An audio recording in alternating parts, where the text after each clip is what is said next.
За сайн байцгаана уу та бүхэндээ үзэг өдрийн мэндийг хүргэе. Би тэгээд өнөөдөр жоохон бичлэг бөөнтчий гэж бодож байна.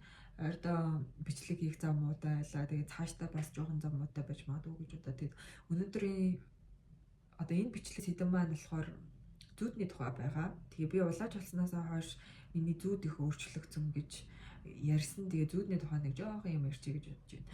За миний улааж болсноос хойш өөрчлөгдсөн гэдэг байгаа зүүд бол ерөнхийдөө нэг хитгэн төрлөөдөө. За тэр төрлүүдээс нь ярьж өгье гэж бодож байна.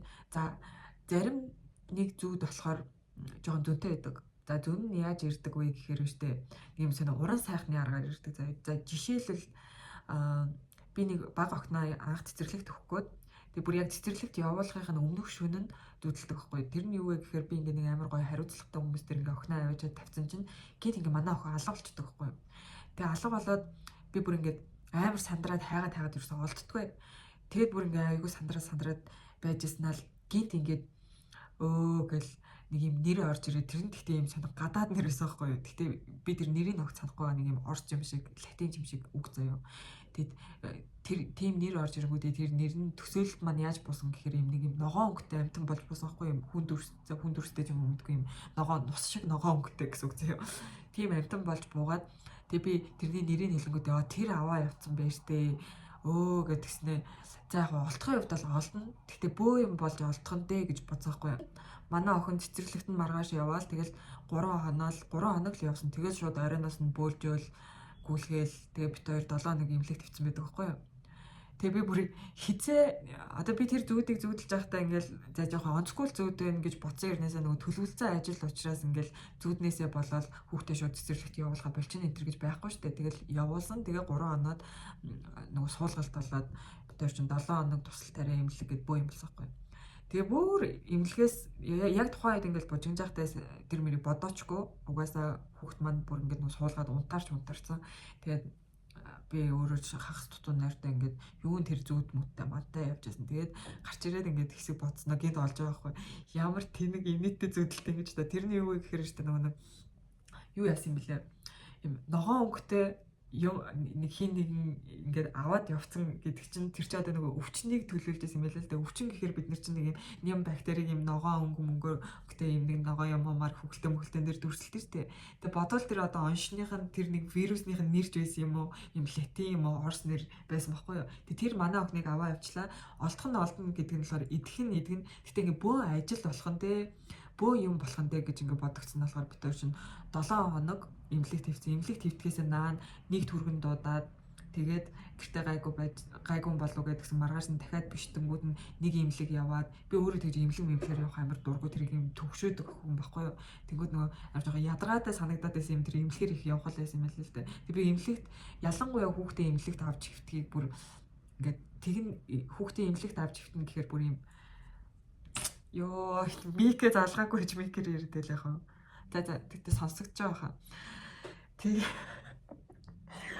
За тэгээд юу ярьжлаа. Тэгээд нөгөө имлэгээр ингээд баахан одоо хүүхдээ авч имлэг твтгэхээс бүр юм өстэй толгой арзаадаг байхгүй юу? Ер нь тэр бол миний хувьд жоохон амар хэцүү байдаг л гэж бодчих те. Ер нь манай хүүхд нөгөө тусгай асаргаатай хүүхд учраас хооломтноос ахвал хэцүү байдаг байхгүй. Тэгээд тэр мэрийг л сануулсан дэмжүүдээс юм байлээ. Ингээ олдох нь олно. Тэгтээ ингээ бөө ажил төвөг одоо ингээд айгуу жоохон хэцүү байжаад яварчсан олдно гэсэн юм зүүдээс юм лээ. За гих мэт байдлаар ингээд зүүдийг яг тайлж унших юм бол амар хөрх уран сайхны аргаар яг хэл өгсөн байдаг. А зарим тохиолдолд болохоор тэр зөнтэй зүүд нь ингээд сайн ухаж тайлжиж ойлгохоор байдаг бол зарим нь юу байдаг. Яг зөнтэй зүүд байдаг. За жишээлбэл заяа манай охин юм диатист байхгүй. Гэтэ диатист нь ингээд юм жижигхэн гардаг. Гэхдээ бараг л одоо идэгцэн гэх юм хаашаа нэг гардгуул гэсэн. Тэгээд тэгсэн чинь тэр нь ихвчлэн гидсэн дээр нь юм уу ингээд хатран дээр нь хэрэг ингээд цохуучхал юм бол бистэ ингээд учир зүгөө тосмос туслаад тэгээд ингээд байх болгочдөг байхгүй юу. Тэгсэн чинь нэг удаа ингээд өмдийн шувталсан чинь гоён дээр нь ингээд бүр амар том диатез гарчаад би бүр ингээд гэд пүүх гэд тэгж ингээд зүудэлсэн байхгүй юу. Тэгэд зүудэлснээс нэг 2-3 сарын дараа гинт одоо тэр зүүд мөдө мартсан байгаа штэ. Тэгсэн чинь яасан. Тэгээд нэг удаа зүгээр нэг өмдийн шуфт одоо зүгээр харах гад гэсэн үг шүү дээ. Зүгээр ингээ өмдийн шуфталчаал нүдний үзэрт нэг юм харагдахаар нь юу вэ гэдэг ингээ харсан чинь яг тэр гоён дээр би бүр яг зүүдэлжсэн тэр хэлбэр хэмжээ байрлал бүр яг байсан. Тэг зарим нэг зүйтэй зүүднүүд болохоор бүр яг юм тухайн цаг хугацаанд нь очсон мэтэр зүүдэлдэг бол зарим нь тайлж ойлгохгүй тийм уран сайхны аргаар зүүдэлсэн байдаг. За нэг ийм зүйтэй зүүд байна. Зүйтэй зүүднүүд ирээдүгч төлөөлж болно. Одоо цагт ч болж байгаа юмыг хилжиж одоо нэг арай өөр уран нарийн аргаарч гэх юм уу миний харахгүй байгаа өнцгөөс харуулгаа зүүдлүүлж болдог. Өнгөрснөөс бас ирж өнгөрсөн зүйлийг зүүдээр тайлбарлах тийм тайлбарлаж байгаа зүүднүүд байж болдог. Ер нь бол сайн тайлж чадах юм бол сайн тэмдэглэж аваад тэрийг зөв тайлж чадах юм бол гэсэн. За тайлах тал дээр бас нэг жишээ дурдъя заяа. Би ингээд нэг гэр бүлтэйгээ цуг нэг гадаад орн руу яваад байна гэж үзсэн байхгүй юу? Яг нэг машинтайгаа тэгээд нөхөртөөгөө хоёр хүүхэдтэйгээ. Тэгээд нэг юм юунд очиод гадаад оронд очлоо гэхээр л яг Монгол шиг орон. Ерөөсөн Монголоос ялгагдах юм байхгүй заяа. Гэхдээ ингээд хот газар байдаг. Тэгээл тэр газар нь гэхдээ тэрний ингээ байгаа байр байдал надаа ингээд ховд бид нар нэг ховд явж байсан байхгүй юу? Ховдын хотын төвийн байр шиг надад санагдаад байгаа байхгүй юу? Тэгээд тэр байранд ингээд очихоор ийм үүдэнд нэг ийм тэнгэр багандсан бүр маш өндөр ийм гулсуур заяа. Гулсуур нь болохоор яг Улаанбаатарын хотод байдаг шиг ийм пявар улаан гулсуурнууд байдаг шүү дээ. Яг тийм ийм бушигрэлцсэн юм гулсуур заяа. Тэгтээ бүр тэнгэр багандсан өндөр. Тэгээд тэндээс гулгана гээд тэгээд дээшээгээ ингээ мацах гэсэн чинь орцны жижүүр нь амар ууртай. Тийм монголчууд царайтай ирнээсээ монгол хүн биш заяа. Жохон ийм хар бордуу царайтай. Нэг тийм амар ааштай юм ихтэй хүн юусаа аашил загнаал ээ. Тэгэхээр би ингээл одоо би аял зугаалж явж байхад яасан ч байлаараа ааштай зүгээр хэлчих болдгоо юм уу гэл тэл зүүрч мөрөөл дээшээ авраал ингээл гулгаад байдаг байхгүй гэсэн. Тэгэл нэг том охин авч гулсдаг байхгүй. Тэгтээ гулсахтаа болохоор одоо ингээд шууд чигээрээ гулсахгүй ингээд нэг юм цогцолтой ингэж гулсаад байна гэд. За тэгээ гулсчлаа гэ. Тэгээ цаашаага яваад дахиад машинтаа дөрүүлээ ингээд явжсэн чинь нэг хилийн зурвас шиг газар ирээд тэгээ тэр нь ингээд тэр зурвас дээр ирэхэд бид нар болохоор манай машин ингээд сэгсчээд байдаг байхгүй юу. Сэгсчээд ахаар нь ямар сони энэ одоо монгол шиг бас юм шорон хайрхан зам маамтай тэгэл тэрэн дээр нь яваад байгаа юм бахтаа гэж би боддог байхгүй юу. Зүүдэн дотроо бодоод байгаа шүү дээ. Нэг тиймэрхүү зүүдлээс ирсэн. Тэгээд энийг ингээд тэмдэглэж авсан гэсэн. Тэгээд тэр үед чинь яг нэг Эверестийн асуудал үүсээд нэг монголоор дөрөв одоо фэйсбүүкээр дөрөв Эверест гэх нэг амар мэдээ гарч ирсэн үе яахгүй. Тэгэл нөгөө тэр мэдээг ингээд хальт харахаар л балб гэд улсын нэр нь яваад байсан. Би өөрөө ер нь нөгөө газар зүй улс орны нэр ялгах талдаа үнэхээр муу хүн баггүй юу. Тэгээд одоо ер нь бол одоо Африк улс гэж ярьжсэн хүртэл удаа надад байгаа. Африк ТV, Африк улс гэдэг нөгөө улс тэм ивэж нэг сайн ялгадаг ер нь газар зүй тал дээр аяг асуудалтай. Тийм хүн баггүй юу. Тэгсэн чинь миний зүудэнд дуусахтаа ингээд Непал гэдэг орноор яваад байгаа шүү. Непал гэж хэлсэн байхгүй. Тэг би босч ирээд Непал гэж ямар орн байд юм бол дөө. Тэг ингээд хайсан чинь эхлээд би Непалд Эверест байдаг гэж юусоо мэдээгүй байхгүй. Непал Балб хоёрыг нэг ус гэж юусоо мэдэхгүй байгаа байхгүй. Нөгөө гэр орноо цэвэрлэнгээ би амар YouTube бичлэг сонсдог. Тэгсэн чинь гинт ингээд нөгөө тэр үед их шуугаан болж байсан учраас YouTube дээр ингээд Эверестийн тухай, Кайлас гэдэг уулын тухай ингээд нэг уулын тухай бичлэгүүд их харагдаж байна. Тэгэхээр ингээд ороо сонсч ирсэн чинь юу вэ тэр Непал Балб хоёр чинь нэг ус олж таараад тэгээд Эверест чинь Непалд байдаг юм байна л да. Тэгвэл би одоо Эверестийг зүтэлсэн л байгаа байхгүй. Тэнгэр багандсан өндөр гусуур олгоод зүтэлсэн байхгүй. Тэгээ Непал гэж хэлээг бол тэрийг бол Эверест гэж тайлах байсан үгүй юу би бол сайн мэдэхгүй. Тэгээд амар инээдтэй зав ингээд цаашаа нь явхаар ийм нөгөө хилийн зурвас орчим дээр тектоникийн хөдөлгөөнөөс болоод ийм хавтангууд доогуур нь ингээд ороод хөдлөөд өндөрлөд идэм машин. Тэрнээс болоод ингээд байнгын газрын чичирхээлтэй байдаг гинэ. Тэр мэдээллийг би тэр YouTube сувгаас сонсон заяа. Тэгээд тэрийг нь болохоор ингээд нөгөө дэрчигнүүртэй ийм хайрган зам дээр ингээд машинтай ингээд дэрчигж явж идэг зүтэлсэн байгаа байхгүй юу. Амар инээдтэй бастай. Яг ингээд би энэ зүүдийг яагаад ингээд яриад байгаа вэ гэхээр ингэж тайлдаг шүүл гэдэг юм одоо арга барилын зааж өгөх гэдэг гэсэн. Ингээд нэг юм сайн уран сайхны аргаар энийг ингээд зөв тайлах юм бол яг юм бодит хариулт өгөнд байд юм а тийм утга учиргүй өгөн зүүднүүд ихчлэн биш байдаг байхгүй юу. За нэг иймэрхүү зүүднүүд байна. За тэгээд нөгөө төрлийн зүүднүүд нь болохоор юм гүн мэдрэмжтэй, сонио хэмтэй ер нь нэг юм сонио юм мэдрэмжийн сонин, мэдрэмжийн жоохон хүнд ч юм ингээ шал өөр орчинд очичод байгаа юм шиг. За яг хамаагүй гэр орондоо байж болно л та. Гэтэл нэг юм мэдрэмжийн сонин, гүн гүнзгий мэдрэмжтэй. За тиймэрхүү зүүднүүдийг бол илүүтэй мэдрэмжээ анзаарч тайлдаг. Тэр үед одоо нэг би яагаад гэсэн яг чухам айж исэн юм уу? Эсвэл яг тэр үед ингээд үг хэлээр биш ингээд химэн мэдрэгддэг гэх юм уу? Химээр нь тэр хэлэхэд байгаа утга санаа нь ингээд шууд тархинд шууд ингээд ороод ирдэг байхгүй юу? Яг үгчилж биш ингээд нэг юм бөөндө орж ирдэг гэсэн. Хэрвээ тэрийг босч ирээд алдалгүй бичиж явж чадах юм бол тэнд бас амар гой мэдээ, хариулт, гой санаанууд бас байдаг. За тэгээд дайрлагтай зүудний талаар би уусаа ярьсан шүү дээ. Нэг хүн амтаа алах гэж өөдөг мөдөг. За тиймэрхүү тийм айсан юмнаас цогцсон зүуд бас хаяа зүудэлнэ. За тэгээд өөр нэг төрлийн зүуд нь юу вэ гэхээр ядарсан үед тохиолддог зүуд байгаа. Тэр нь нойр дутуу эсвэл одоо юу гэдэг хит их дэлгэц ширцэн хит их юм мэдрэлийн ядаргаанд орсон үед бол за бараг л зоолттой тийм зүуд зүудэлдэг. Тэр нь юу вэ гэхээр нөгөө нэг нойрны гажигтай болчиход байдаг байхгүй хальт тарих маань ажиллаад нөгөө бие нь хөдөлгөхгүй нэг ингээд нэг хөдөлгөө хөдөлж чадахгүй юм болчтой шүү дээ. Яг тийм зүуд болчдөг. Тэгэхээр тийм зүудэн дотроо би яадаг вэ гэхээр хөвтөж чаад одоо нэг удаа жишээлбэл ингээд шууд би ингээд махан бие маань хөдөлгөхгүй байгааг мэдж байгаа байхгүй. Тэгэхэд ингээд шууд ингээд босоод хөөрөд явах гээд байгаа байхгүй.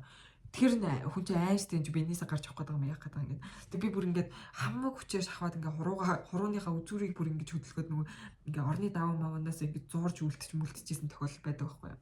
Заримдаа ч бүр ингээд угаасаа босоо явчтэй. Тэг босоод явахаар яадаггүй гэхээр гэр дотроо л явдтай. Эсвэл ингээд яг тэгэж нэг эвгүй тэр чи одоо ингээд нэг шууд хамаг бие бадараад нэг юм даруулах маягтай болчоод байгаа зүйл байхгүй юу.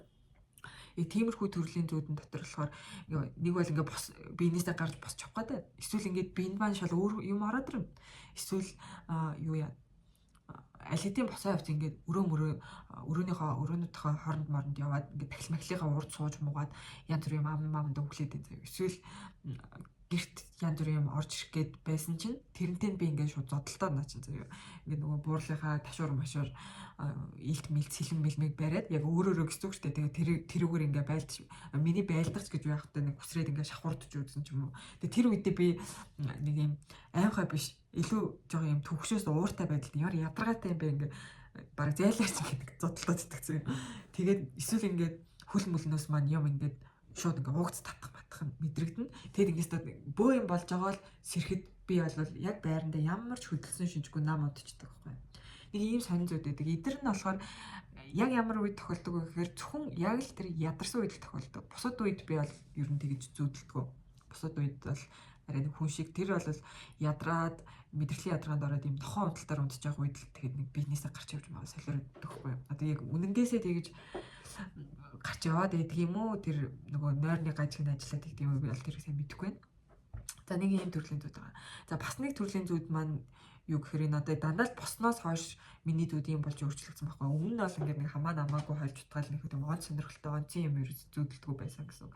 За тэгээд бас нэг төрлийн зүуд нь болохоор би ингээд шүнжэнгөө нэг юм хийдэг. Яг юм үйлдвэрийн дамжлаган дээр зогсож байгаа юм шиг ингээд яг нэг үйлдэлийг тавтан ингэж ингээд хийгээд идэх гэсэн үг заяа. Тэгээд тэрийг амар сайн ойлгоно. Юу хийж байгаа айгуу сайн мэднэ. Тэгээд бүр ингээд сэрэд нүдэ нээхээсээ бүр ингээд секундын өмнө хүртэл би тэрийг хийгээл байдаг. Хэрнээсээ нүдэ нээгээл юу ч яахгүй.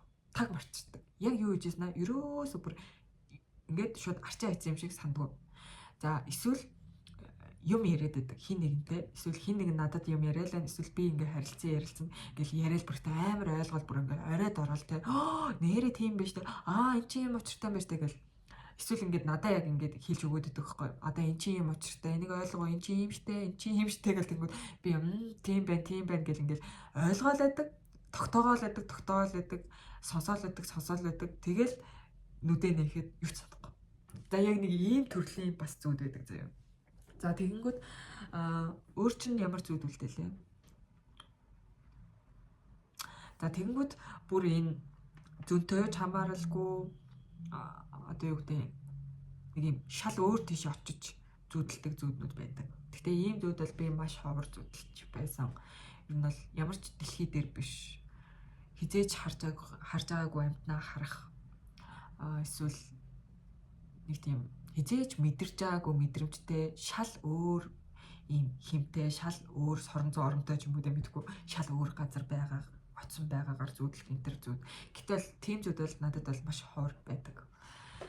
За тэгээ хөвчлэн зүүдэн дотор маань ингээд зүүдлүүлж агаад миний ойлгохгүй байгаа юмыг манай буурлууд хэлж өгöd байдаг. Би ингээд нэг юмыг хараад ингээд ерөөсөй ойлгохгүй байхаар хажуудлаас хөөе гал наа чи гал тэнгүүд нь би гал гэхэд бүр амар удаж ойлгож байгаа байхгүй ингээд тэр нь гэхдээ харахад гал шиг юм биш л байдаг л та. Ер нь гэхдээ гал мөн тэрнээсээ тийм гал шиг харагдахгүй ч гэх юм аашаа. Тэр нөгөө ойлгохгүй байхаар хажуудлаас яг нэг хэлж өгснээр би өглөөс ханцаас ярьдаг байхгүй гал гэж хэлж байгаа сандаг гэсэн.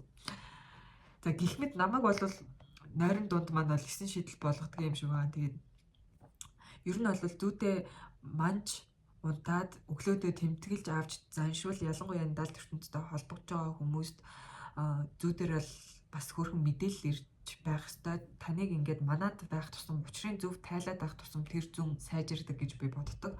Би бол байнга ингээд бичиж аваад ямар учиртай юм бол гэд юм амта ингээд холбож ингэж тайлахыг хичээдэг учраас миний зүүд одоо дэжгүй сайн байдаг юм болов гэж боддог. Тэгээд би одоо юу гэдэг элдв зүүн мэдрэмжээ өөрийн бодолтой хайлж утгаж ингэж төөрдөг гэж тэрэндээ нэг ихтэй байдгүй ч гэсэндээ зүүдэндээ бол ер нь итгэдэг. Тэгээ зүүдэнд хаяада буурлууд юм харуулах, тэгээ өөрийгөө нэг хальт харуулах юмнууд бол угаасаа байдаг. Тэгээ хамгийн гол нь зүүдээ хичнээн муухай зүүд байсан ч хамаагүй хийсвэр сэтгэлгээг ашиглаж байгаа тэр зүүдийг айгүй гоё зөв тайлаарай. Тэгээд муухай зүүд зүүдэлсэн бол нэгдүгээр зөв тайлах хэрэгтэй, хоёрдугаарт өргөл өргөөд зүүдийн минь цагаалж харьлаарай гэд өргөл өргөөд өөрөө нэг сүм үү уудаг ч юм уу те нэг тийм домнох үйл ажиллагаа бас хийж игэл зүгээр идэх юм шиг үлээ. Тэгээд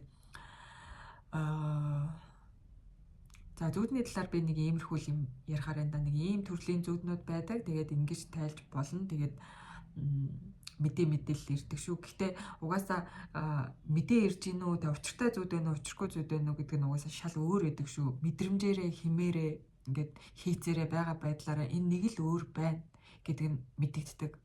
Түүнээс ч зүгээр нэг өмнө нь улаачлагаас өмнө зүүдэлжсэн зүүднүүд чинь яг хөө ингээд хольж утгаал нэг сонь юм зүүдэлдэг ч гэсэн нэг тийм энэ их онц зүүд байна да гэж юусоо бодогддог байхгүй. Онц зүүднүүд чинь сэрэл шууд би нэг л сонин өрмөц юм зүүдэлчлээ дээ гэл ингээд нэг шууд мэдэгддэг шал өөр байдаг гэсэн. Тэрүүгээр нь л одоо хэмжих юм да. Тэгээ зүүдэнд юм уран сайхны арга хэрэгэлдэг, дээрээс нь тэр зүүдэнд мэдэрч байгаа мэдрэмж өөртөө ингээд яг үгчлэн биш ч гэсэн химээр ирж байгаа мэдээлэл байдаг. Тэрийг барьж аваж бүр ингээд дадлж унших юм бол маш их юм өгөгддөг байгаа шүү гэж хэлмээр байна. Тэгээ зүүдний талаар сонирхолтой гой юмнууд байвал нэрээ комментээр бичээрэй. Би бас гой уншмаар байна. Бусад хүмүүсийн янз бүрийн гоё юмыг те. За тийм байна да. Тэгээ дараагийн бичлэгээр уулзцгаая. Баяртай.